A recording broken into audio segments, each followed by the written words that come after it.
Shiko, me të thënë drejtën, kur e kam ndjek këtë lajm, ka ardhë ndërmend një shprehje e Stanley Kubrick, i cili para 60 vitesh na ka mësuar një gjë shumë të rëndësishme që kombet e mëdha sillen si gangsterë, ndërsa të vegjëlit si prostitutat e tyre. Du të bëj paralelizëm me Shqipërinë në këtë rast, sepse sigurisht që është gjë e madhe që të bësh gjeopolitik, dhe mu mri kostum shumë i ngushtë në këtë rast, por 1/3 e popullsisë Venezuelës është largu nga Venezuela. Ky është fakt. Është vendi më i pasur i Amerikës Latine, ndërkohë që ka popullin më të varfër.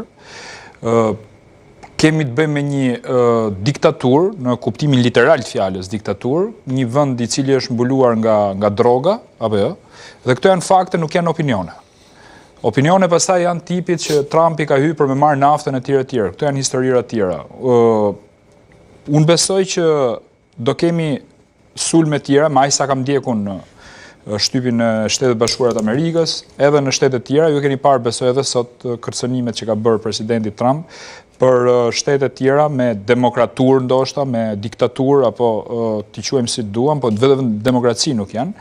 Dhe pse i mora këto tre shembuj? Pra 1/3 e Venezuelës e larguar nga shteti, vendi më i varfër i Amerikës Latine, domethënë i pasur me pasuri, domethënë të vetat, por i varfër në popullsi, sepse janë motamo me gjendjen e Shqipërisë tani.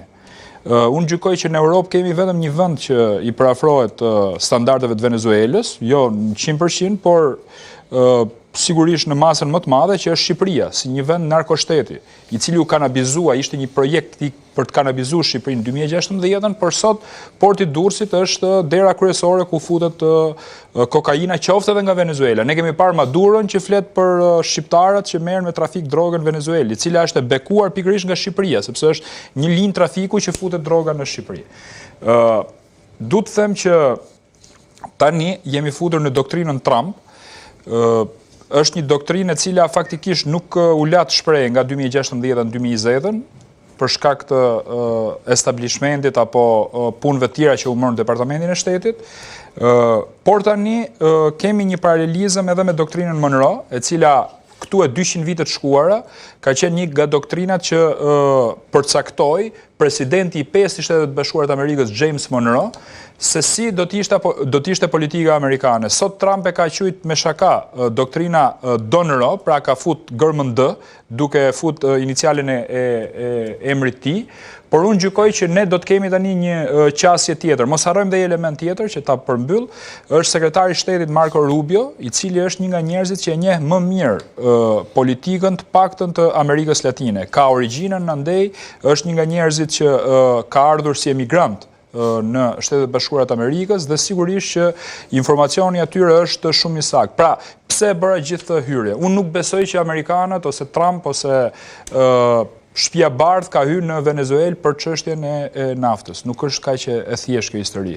Unë gjykoj që ne do kemi zhvillime shumë të mëdha, qoftë atje. Sigurisht që nuk jam aq naiv që të mendoj që në Shqipëri do vinë edhe do paketojnë Edi Ramën, por precedenti është shumë i rëndësishëm. Një status Twitter, zoti Kalaja. Zoti Shtuni,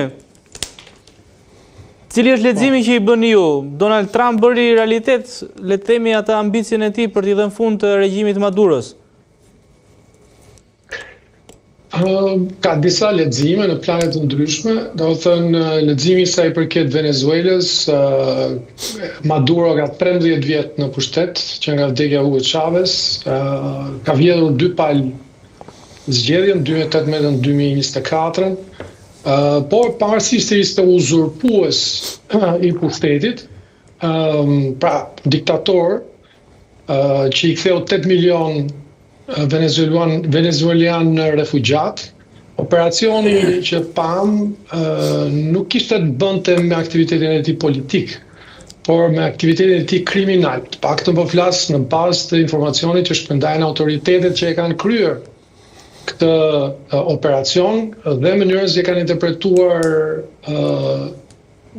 motivet që kanë shtyr për këtë operacion. Ka një akuzë mjaft të detajuar, urdhër arresti, ka pasur 50 milion dollar shpërblim për arrestimin e tij nga disa president, po plas edhe Bideni ka pasur po të njëjtën gjë, ka qenë 25 milion, pastaj është dyfishuar në 50 milion marrëdhjen e presidentit Trump për mandatin e tij të dytë. Pra nuk është diçka politike brenda Shtetet Bashkuara, pra nuk shikoj këtë si një motiv personal të Trumpit, dhe kam frikë se është paketuar ndoshta në mënyrë të deformuar.